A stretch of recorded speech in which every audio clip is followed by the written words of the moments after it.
What's up everyone? I hope you're having a great day and welcome to another patch note review on this channel.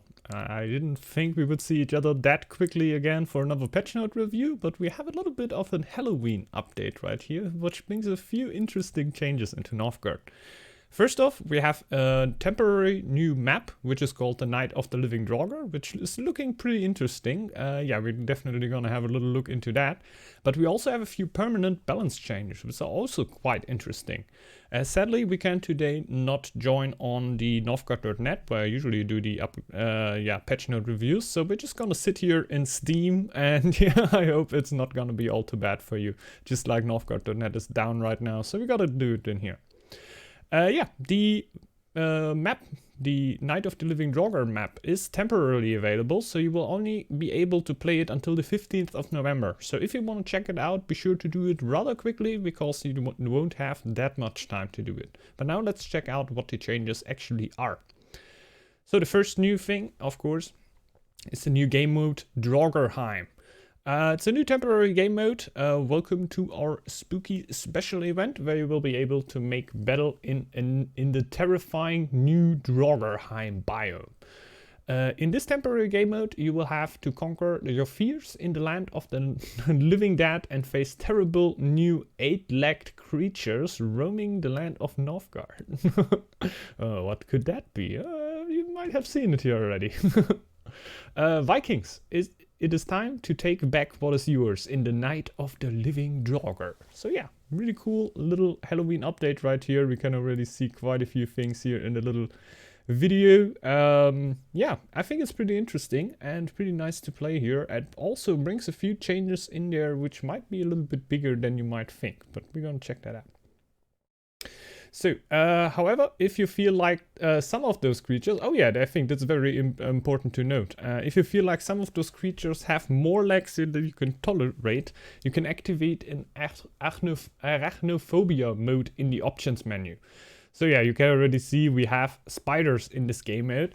In the end, spiders are more or less representing bears. So yeah, from the health pool, they're roughly just like bears would be. And yeah, you also, for example, with the Clan of the Wolf, you will get the same amount of food for it. You get the same military experience for them like for bears. So basically, you can see them as bears. And yeah, you can go into the menu, check a little box right there and take the arachnophobia mode. And I don't want to take away the joke what will be happening there. Just check it out. Also, if you're not arachnophobic, they made a pretty good joke in there, but I found pretty interesting. Which you can see right here, just before. We could see three spiders on the same tile, which is nothing too special, of course. Like we also have that on normal Northgard maps. We have 3 bears on the same tile. But this is actually a spider den.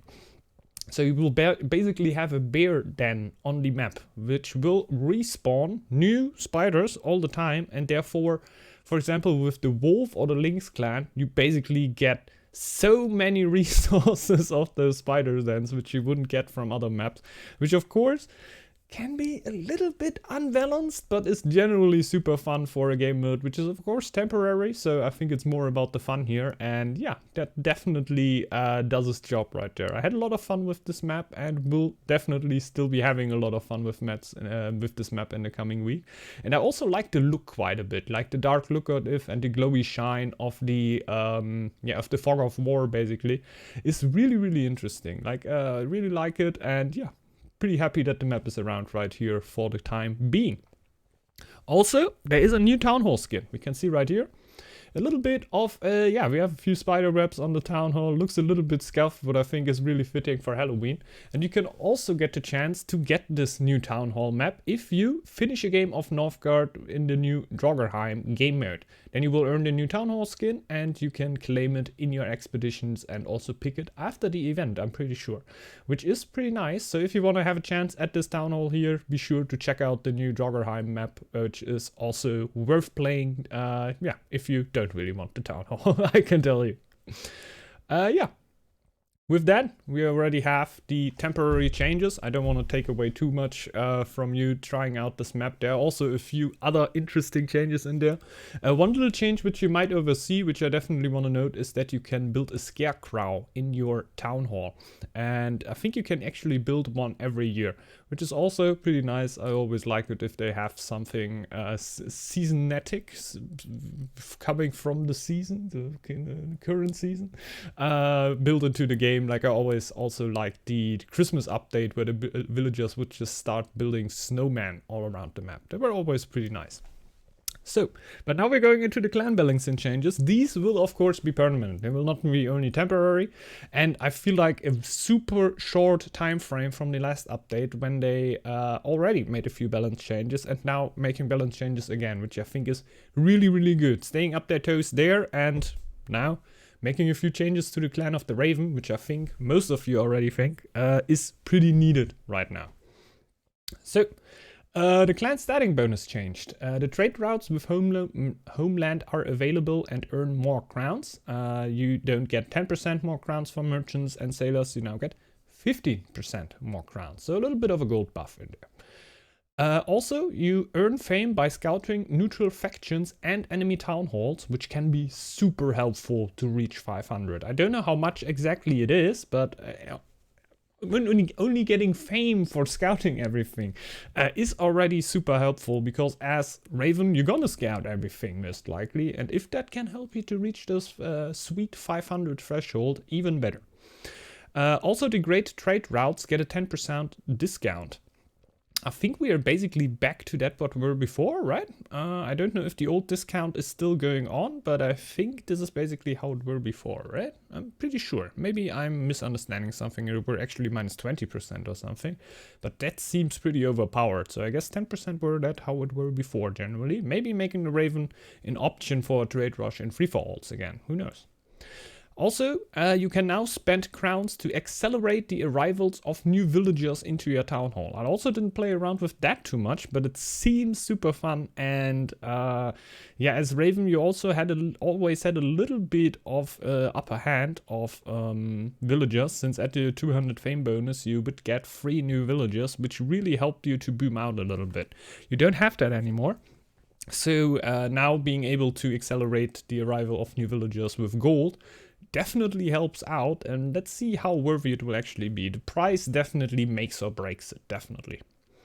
So, at 200 fame, you will now get mercenaries from homeland. You can now send mercenary raids from your harbors to raid beaches, but not tiles with a town hall like it were before, and the raids can be upgraded in the forge. The trade routes with homeland will now not be available anymore. They will now be available from the start of the game again. And you can assign 3 more sailors on a harbor with a lighthouse. So yeah, you could then send 6 villagers into a lighthouse harbor, which is actually really, really strong, to be honest, because you at least, when the Kraken comes, have 6 sailors going throughout that time, which can really help you out. Oftentimes the Kraken just been meant that if you have a Raven in your team and there's no Raven or Dog clan in the other team, that you have quite a disadvantage at that point. Now you will still have a little bit of a disadvantage, most likely, but at least you have 6 sailors going, still giving you a little bit of gold and making you able to get a little bit of a defending army in case, yeah, you need it, you know? So, 500 fame is now called Sea Supremacy. You can send mercenary raids on the zone with a town hall, like it were before. You can sign 3 more sailors into a harbor with a lighthouse. That's now the 200 fame bonus. And mercenary raids will use fire javelins, damaging buildings upon raiding. So you don't need to upgrade anymore. You will just get it automatically when you reach 500 fame. I think this only counts mercenary raids, so that will not happen with your giants. That would be pretty insane, I guess, because it can take quite a while to clear them out.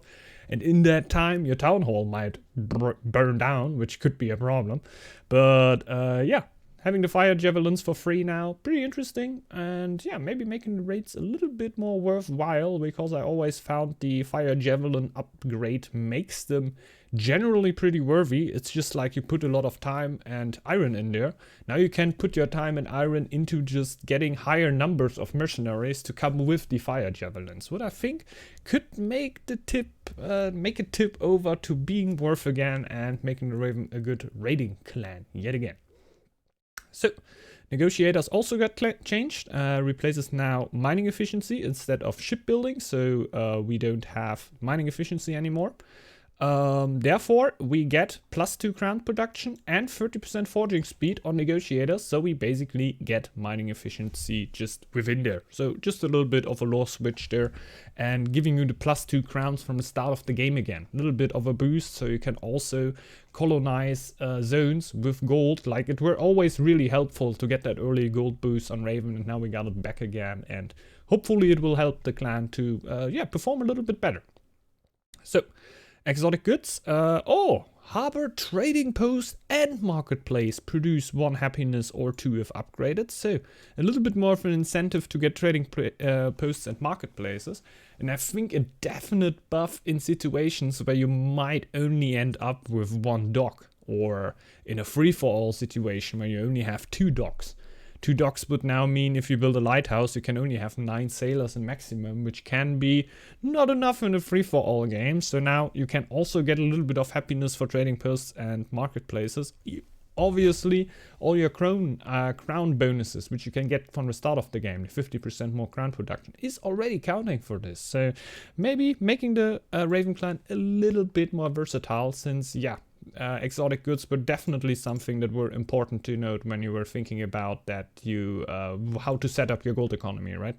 Like, it were always hurtful that if you went for merchants, you would not get any happiness out of exotic goods, and that now you get it. Maybe incentivizes people to go for merchants a little bit quicker when they don't really have the chance to go for sailors.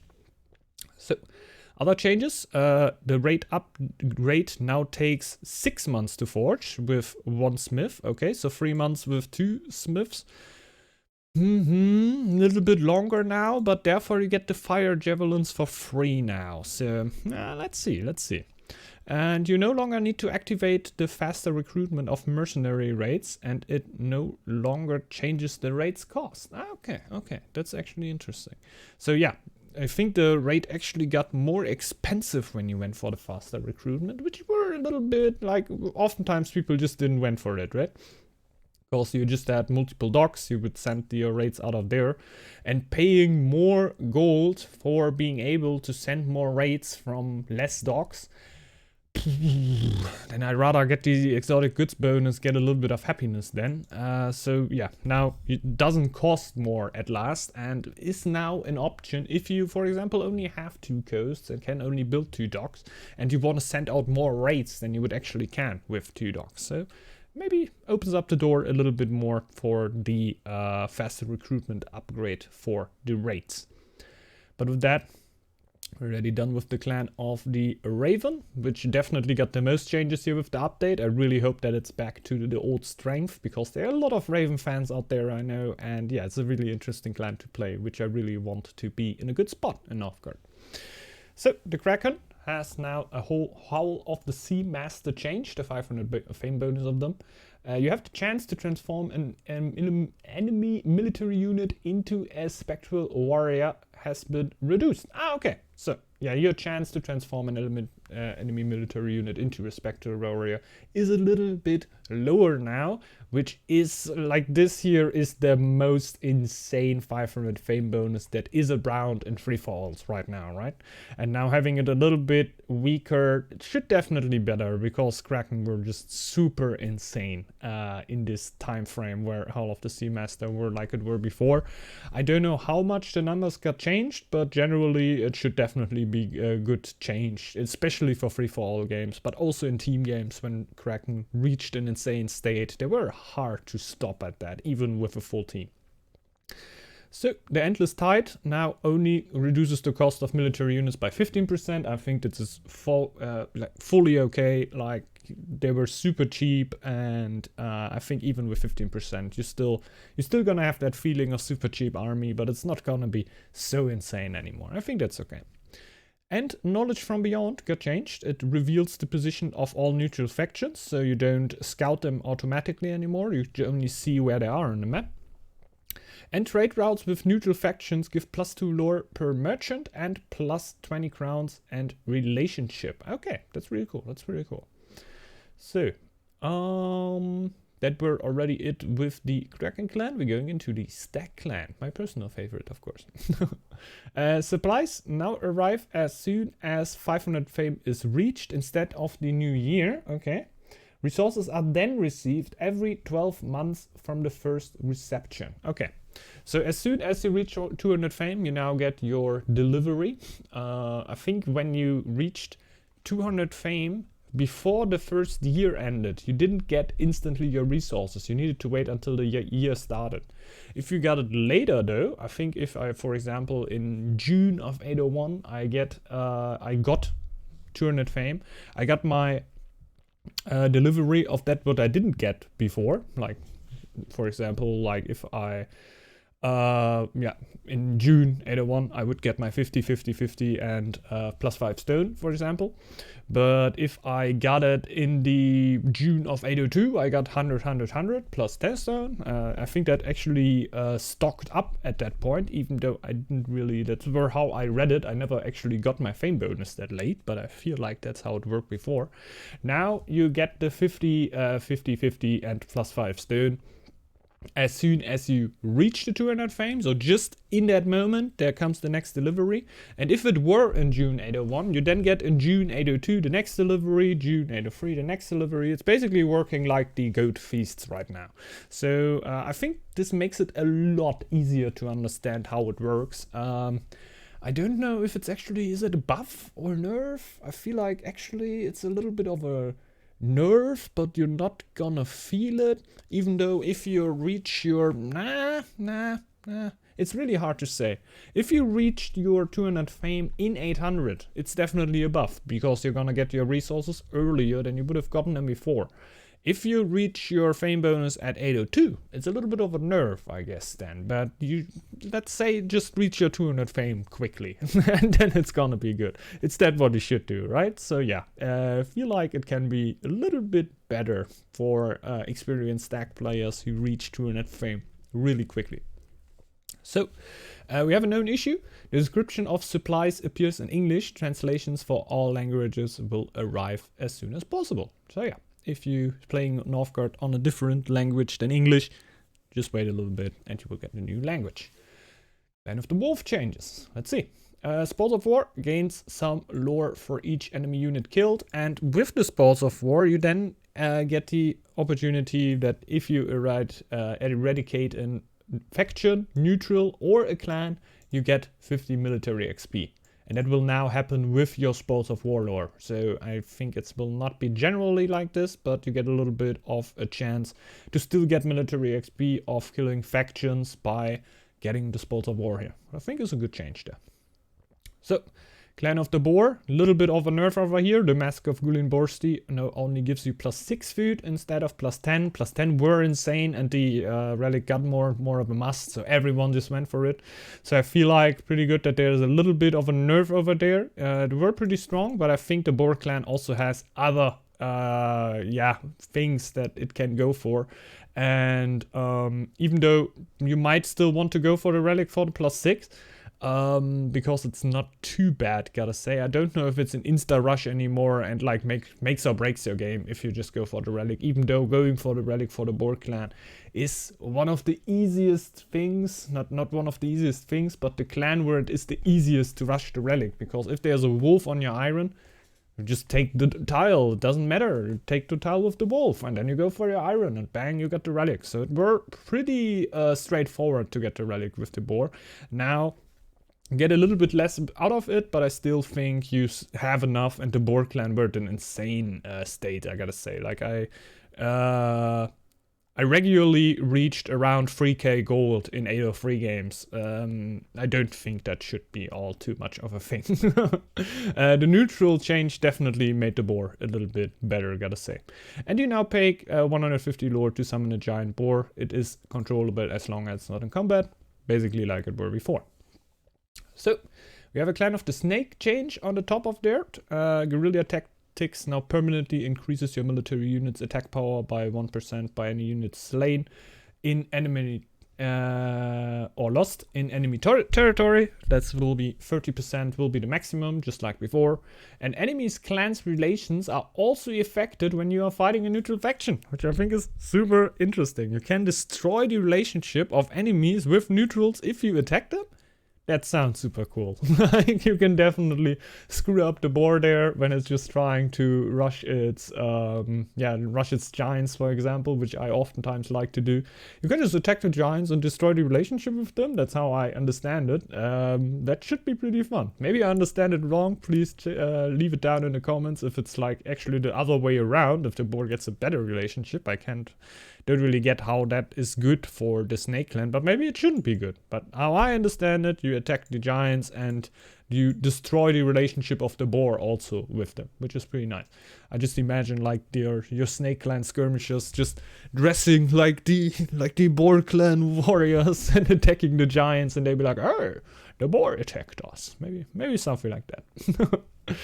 So we also have some general changes. All sailors produce 100% fame. That's okay. So if you want to go for a little bit more fame production from your sailors, you now get it a lot better than before. Maybe makes it compete with the lore a little bit more. Well, I think lore is still the way to go, right? Well, we'll see. If you need fame now, it might be a better option. The tech knowledge from Beyond, borrowed from the Clan of the Kraken with Stone Lore and Mimisbrunn, no longer produced 100% crowns, plus 100% crowns with trade rounds. That's good. There were a little bit of a bug there, I would say. Completely insane bonus, and of course shouldn't be like that. Glad that they changed it up here to not make it too overpowered, right? And we have a bunch of bug fixes. I gotta say, I think I'm not gonna go through all over these because, yeah, that's just a little bit too much. We can just fly over these and see if there are some very important ones in here. Texts have been revisited to be gender neutral. Okay. Yeah, it's all good changes over here, but nothing which I would say is all too important to call it right here. Conquest Greed's Prize. Yeah, all important changes here, but I don't think it's all too... Yeah, this is one that were in my YouTube videos once. I called it being 200 because I checked it out of the game files at the Northgard wiki, even though in reality it were 150 lore that you pay for the giant boar. Somebody already called me that in Giants, but yeah, in the comments of the video. But yeah, little bit of a change here. Like I said, all really good changes here. I think I'm just gonna leave them open here if you want to check them out, but I'm not gonna go all too deep in them. I'm rather gonna say that I hoped that you enjoyed this video, but because we're already at the end here, I definitely would say check the update out, get your little town hall skin right here for checking out the new map. It's definitely worth it. And yeah, hope that you enjoy the new map and the new balance changes. I'm really happy to have a new update that quickly right after the last update, the Crowns and Daggers update, which I already liked quite a bit. We're now a few weeks already into the Crowns and Daggers update, and I gotta say I really have a lot of fun with it, and I think it would definitely an update for the better. Hope that this one is also one. Hope that you all have a great rest of the day here and that you enjoyed the video. If you did so, you might want to consider to leave a like on this video or maybe even subscribe. Yeah, subscribing really helps out the channel here. I really appreciate everyone who takes the time to do so. And yeah, I hope you all have a great rest of the day. Maybe see you back on the next video, and bye bye everyone. See ya.